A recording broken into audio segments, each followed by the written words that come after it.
வீட்டு கட்டுமானத்தில் நம்ம அடுத்து பார்க்கக்கூடிய மிக முக்கியமான டிப்ஸு இந்த வாட்டர் டேங்க் தான். ரொம்ப பேர் என்ன பண்ணுவாங்கன்னா, வாட்டர் டேங்க் அப்படின்னோடனே 1000 லிட்டர் 2000 லிட்டர்லாம் பிளான் பண்ணுவாங்க.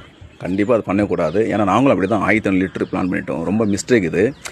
1000 லிட்டருன்றது பார்த்தீங்க அப்படின்னா வாட்டரை ஃபுல் பண்ணும்போது 1.5 டன் எடை, தேவையில்லாத ஒரு 1.5 டன் எடை பில்டிங்கோடைய மூலையில் வந்து அழுத்திட்டே இருக்கும்போது அங்கே இருக்கக்கூடிய அந்த பில்லர்ஸு வால்ஸு எல்லாமே வந்து கொஞ்சம் கொஞ்சமாக டேமேஜ் ஆகும்.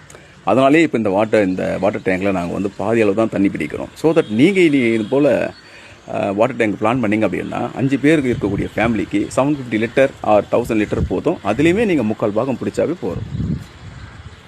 இவ்வளோ பெரிய வாட்டர் டேங்கை பிளான் பண்ணதால என்ன பிரச்சனைன்னா, ஏரி அதை மெயின்டெனன்ஸ் பண்ணுறது ரொம்ப கஷ்டமாக இருக்குது. வாட்டர் டேங்க் கீழே இருக்கக்கூடிய அந்த பிக்ஸ் பாருங்கள். இது வந்து கிரகபிரவேசம் பண்ணும்போது அந்த ஹோமகுண்டத்தில் பயன்படுத்தக்கூடிய செங்கற்கள். இதை தூக்கி போடாமல் பத்திரமா வச்சுக்கணும். அப்போ தான் நீங்கள் இன்னொரு வீடு கட்டும்போது அது பயனுள்ளதாக இருக்கும்.